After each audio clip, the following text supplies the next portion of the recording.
Bismillahirrahmanirrahim. Alhamdulillahirabbil alamin. Wal 'aqibatu lil muttaqin wa la 'udwana illa 'alal zalimin.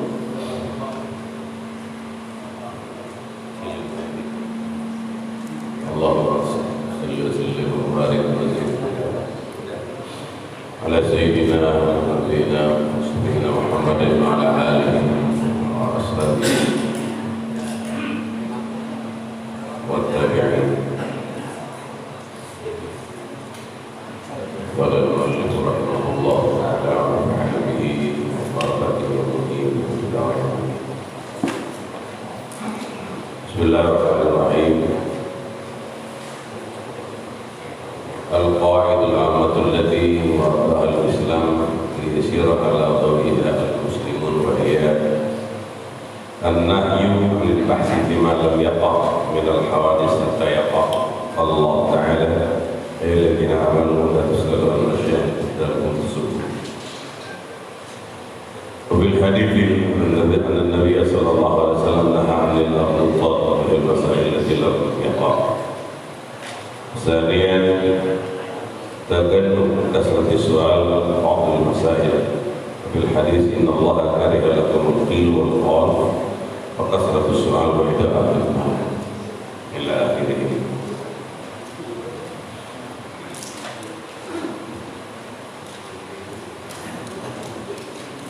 Kaidah-kaidah dasar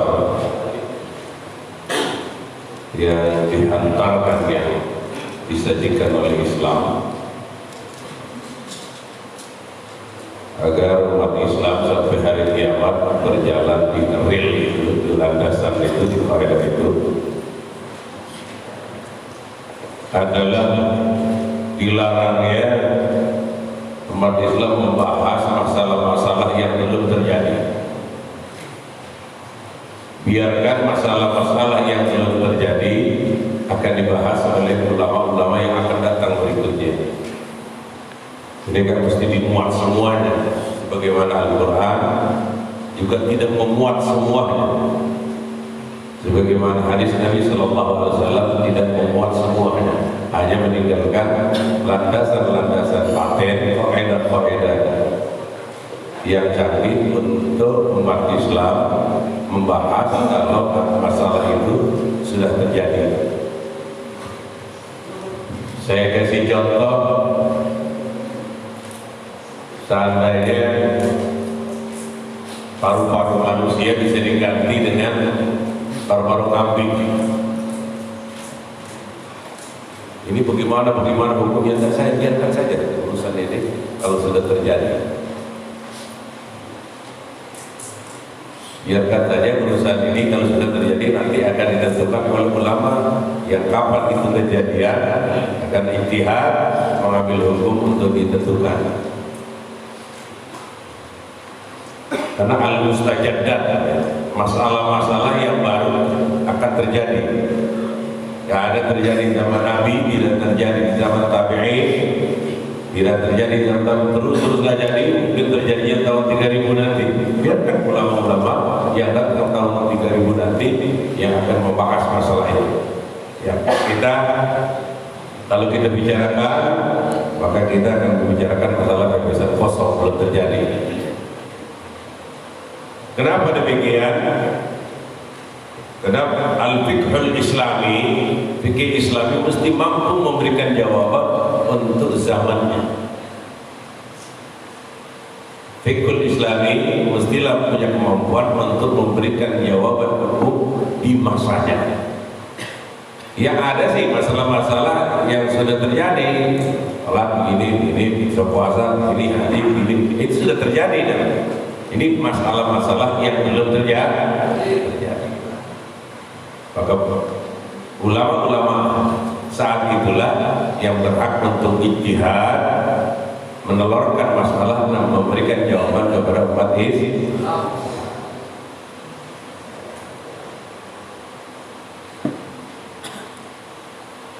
Namanya an-nahyu 'anil bahsi bima lam yaqa. Dilarang membahas, membicarakan tentang masalah-masalah yang belum terjadi. Biarkanlah masalah-masalah itu akan dibahas oleh ulama-ulama di mana kejadian itu terjadi. Wabil hadis, dalam hadis Nabi kita Muhammad sallallahu alaihi wasallam, an-nahyu 'anil aghlutat. Naha 'anil aghlutat.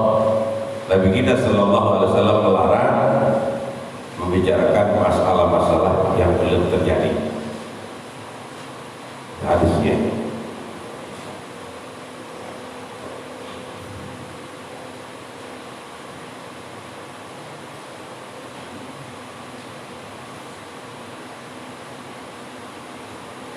yang kedua, tagannub kasratis su'al wa aqlul masail.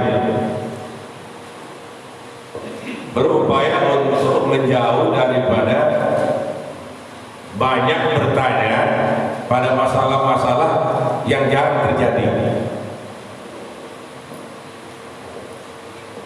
Pada masalah-masalah fikih yang jarang terjadi, atau permasalahan yang sulit. Begini, bagaimana ya hukumnya? Saya melihat ustaz, lihat seorang imam di masjid pegangan nama istrinya, kemudian masuk masjid, terus dia jadi imam,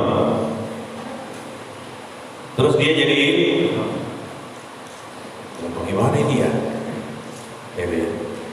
Dia masuk ke masjid, dia pegang istrinya. Mazhab Syafi'i bahwasanya itu adalah batal. Bagaimana dia bisa jadi imam? Nah, ini kan ngerepotin kita. Ini ngerepot? Tidak, bagaimana ini urusan lah ya? Dan bagaimana kembalinya? Nah, permasalahan ini tidak usah ditanya-tanya. Tapi ikut saja.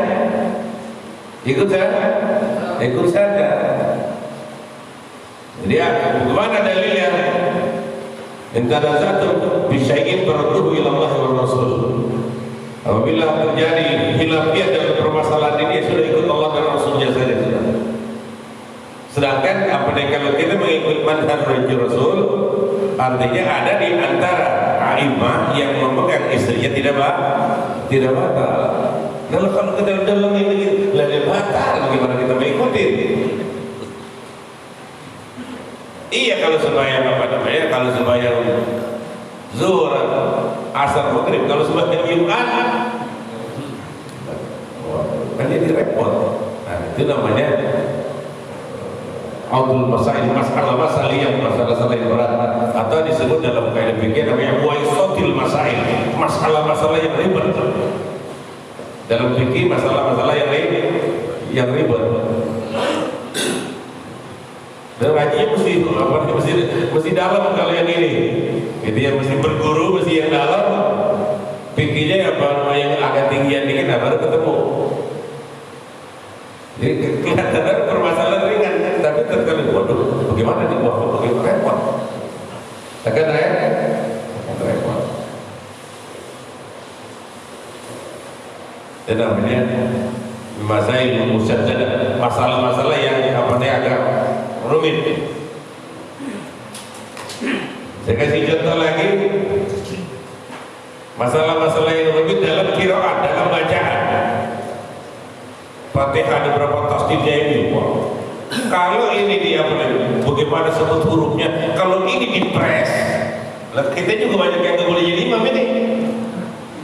Benar nggak kira-kira? Bawalah istilahnya semuanya imam, ustaz-ustaz kebantan kepada ahli qiraat. Jempol baca Fatihah juga kita.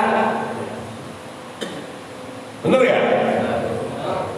Baru jemput. Di nafs kurang mancok, kurang monyong katanya ustaz. Enggak nyambung lah kita. Kalau dipres gitu ya. Banyak di antara ustaz juga ini yang nggak boleh jadi imam.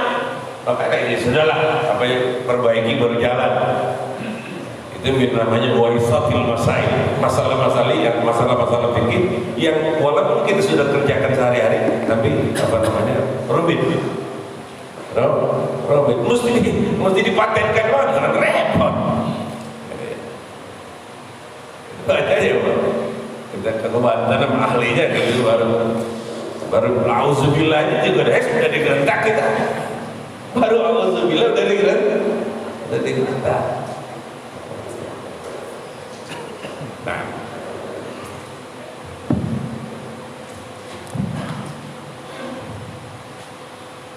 yang ketiga, al-bu'du 'anil ikhtilaf wa tafarruq fid din.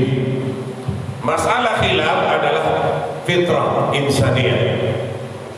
Artinya satu fitrah kemanusiaan, rambut boleh sama gitu kan, rambut boleh sama, tapi apa namanya isi otak masih berbeda. Maka tidak bahaya. Perbedaan di dalam Islam tidak berbahaya. Yang berbahaya kalau memang ada baghdha, ada kebencian, gitu ya. Idza kana hunaka baghdha, idza kana hunaka al-ghadab, marah dan emosi dan lain sebagainya. Kenapa? Ketika Nabi kita sallallahu alaihi wasallam perintahkan beberapa orang dari kota Madinah kepada Bani Quraisyah, kalau kita katakan 10 orang, Nabi kita berpesan, "Fala tusalliyanna al-'asra illa fi Bani Quraisyah." Kalian jangan sembahyang asar kecuali sudah sampai di Bani Quraisyah. Tapi dalam perjalanan enggak buruk. Jadi sudah sampai dekat maghrib dan juga sampai ke Bani Quraisyah. Akhirnya berbeda pendapat ini sahabat. Nah, kita ini kalau bersembahyang habisan waktu. Kalau tidak terusin, gimana? Ya udah dibagi dua. Yang satu kita sembahyang, 5 orang sembahyang, bayar asar di akhir waktu belum sampai ke Bani Quraisyah. Yang lain sudah sampai isya baru sembahyang asar. Pulanglah mereka rombongan ini menghadap Nabi kita sallallahu alaihi wasallam menceritakan tentang kejadian itu. Falam yu'annif ahadan. Nabi kita sallallahu alaihi wasallam enggak ada yang dia salahin. Semua cakep. Artinya yang pertama berpegang kepada nas secara sahih, yang kedua berpegang kepada pemahaman bahwasanya boleh saja itu terjadi, ya. Namun tetap dalam kepala ini ingin beda. Tapi Nabi kita tidak marahin dua-duanya. Falam yu'annif ahadan. Nabi kita sallallahu alaihi wasallam tidak marahin dua-duanya. Asabati sunnah wa asabatil fiqh. Artinya yang menjalankan semua yang sampai isya sembahyang asar sudah masuk waktu isya enggak disalahin, itulah pemahaman fikihnya. Tetapi sembahyang sudah di akhir waktu, itulah pemahaman hadisnya. Nah, al-bu'du 'anil khilaf wa tafarruq, menghindar, menjauh daripada perbedaan-perbedaan dalam masalah fikih, dalam masalah ubudiyah, namun tetap pada membina persatuan dan kesatuan. Beda nggak ada masalah, tetapi jangan pada berantem. Nah, itu maksudnya. Beda tidak ada masalah, tapi jangan ada berantem. Gara-gara Imam Sayyidina, maka Sayyidina aja jadi berantem kan keterlaluan. Sallallahu alaihi wasallam. Apa bedanya? Oh, Nabi kok tidak pakai Sayyidina, memang aslinya enggak kok. Gitu aja. Ya pertama Sayyidina enggak ada masalah, mau buat saja. Nah. Wa qala ta'ala inna hadhihi ummatukum ummatan wahidah. Umat tetap satu, umat tetap dalam satu komando walaupun berbeda. Allah Ta'ala wa la tanazalu fatafshalu wa tadhhabu rihukum. Kalau berbeda itu tidak ada masalah. Tapi kalau memang tegak, maka fatafshalu wa tadhhabu rihukum, maka akan terjadi kelemahan umat Islam. Iya, perlu terus didengungkan, dikampanyekan. Kenapa? Perbedaan itu adalah manusiawi. Cuma kalau menajam, membuat rusak, jadi gaduh di tengah-tengah umat, ini akan membahayakan agama. Innal ladzina farraqu dinahum wa kanu syi'an lastu minhum. Agama kalau sudah tarik dengan berjalan dengan kepentingan kelompok, dia akan rusak lah. Dan kita adalah umat yang satu, umat yang apa namanya, Qurannya satu, sunnahnya satu, kiblatnya satu. Jadi kan kalaupun ada perbedaan atau perbedaan, nata'awan bima tafaqna alaih wa yasuru ba'duna ba'dan bima talabna fi. Banyak hal-hal yang sepakat yang mesti kita bina, tapi apa namanya, saling legowo lah apabila terjadi masalah khilaf, masalah khilafiyah. Kalau di apa namanya, diruncing, tidak usah besi, tidak usah paku, gitu ya. Lidih aja kalau kita tajam-tajamin, kita yang takut sendiri nantinya. Kita yang akan ngeri sendiri, takut kita ketusuk, apalagi besi. Nah,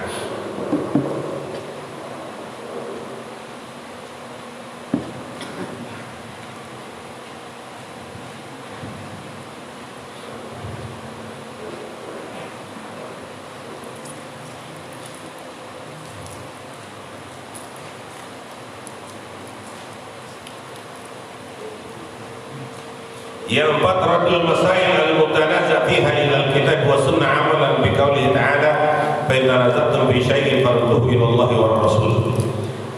Yang keempat, kaidahnya adalah mengembalikan masalah-masalah al-mutanaza dalam urusan-urusan yang sering dijadikan apa namanya, masalah itu menjadi keributan di dalam masalah khilafiyah di tengah masyarakat yang enggak pernah berhenti. Dan masalahnya itu sudah dari zaman Nabi sudah selesai, tapi sampai sekarang masih saja. Apakah kunut ini, apakah ini, tidak usah dipudah, anggap aja udah gak terjadi. Jangan menghidupkan masalah-masalah khilaf yang telah lalu, dihidupkan lagi.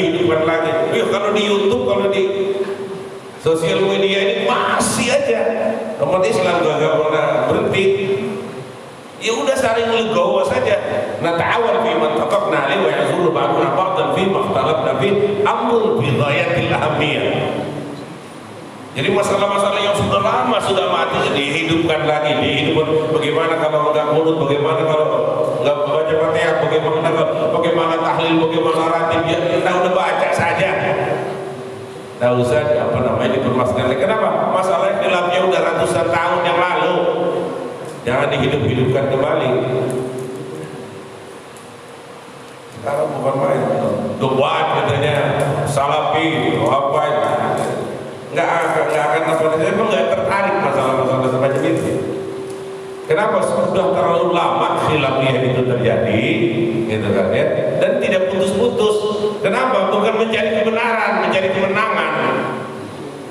Kelompok ini menang, tidak mencari kebenaran, mana yang benar. Dan benar juga muqabil, ya, bukan salah.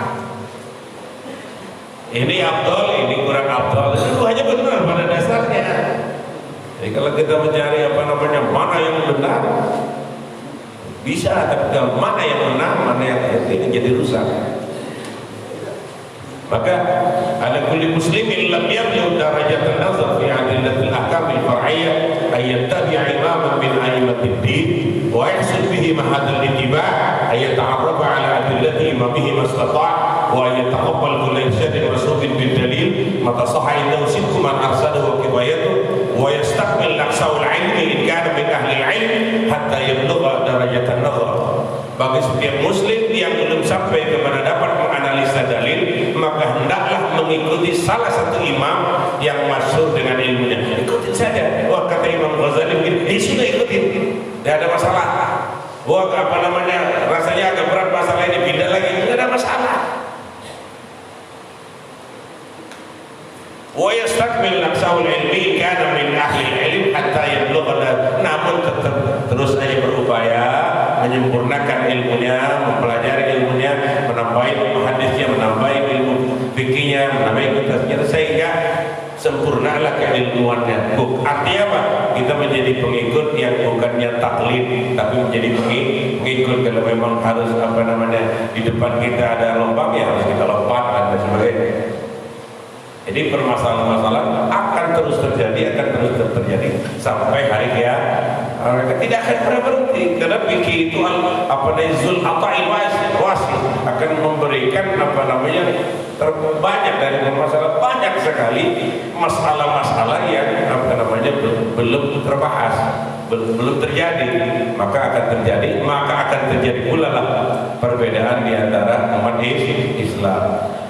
Namanya yang nggak boleh al-ikhtilaf al-mazmum, perbedaan yang ada ujung-ujungnya menjadi perpecahan. Kalau istilah masru', ini sahabat-sahabat Nabi kita sallallahu alaihi wasallam juga pada berbeda. Karena Nabi kita sallallahu alaihi wasallam melepas itu untuk mendidik kedewasaan di antara umat Islam.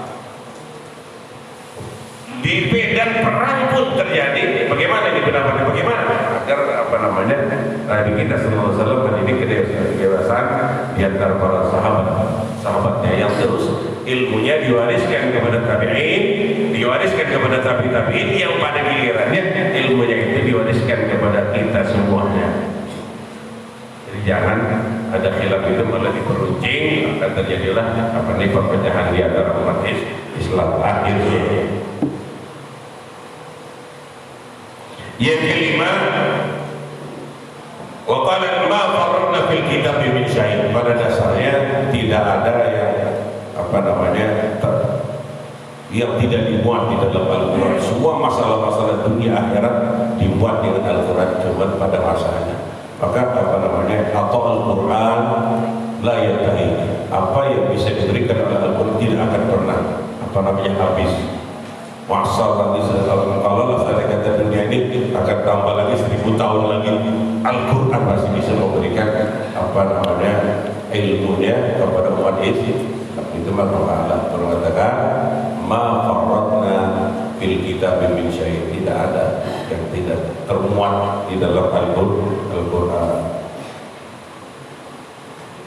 Wa bayyana sunnatul amaliyah, begitu pula dengan hadis Nabi kita sallallahu alaihi wasallam yang jumlahnya tidak keruan dari mulai Nabi kita sallallahu alaihi wasallam turun wahyu kepadanya, bahkan dari sebelum turun wahyu kepadanya sampai pada akhir hayatnya semua telah tercatat, tidak ada yang tersisa. Dan ulama-ulama telah melakukan taharri, artinya ijtihad secara total untuk menjaga sunnah Nabi kita sallallahu alaihi wasallam bagaimana semuanya sudah tercover. Jadi Islam tidak memerlukan kepada pendapat-pendapat lain dalam kehidupan, semuanya daripada Al-Quran dan sunnah Nabi besar kita Muhammad sallallahu alaihi wasallam.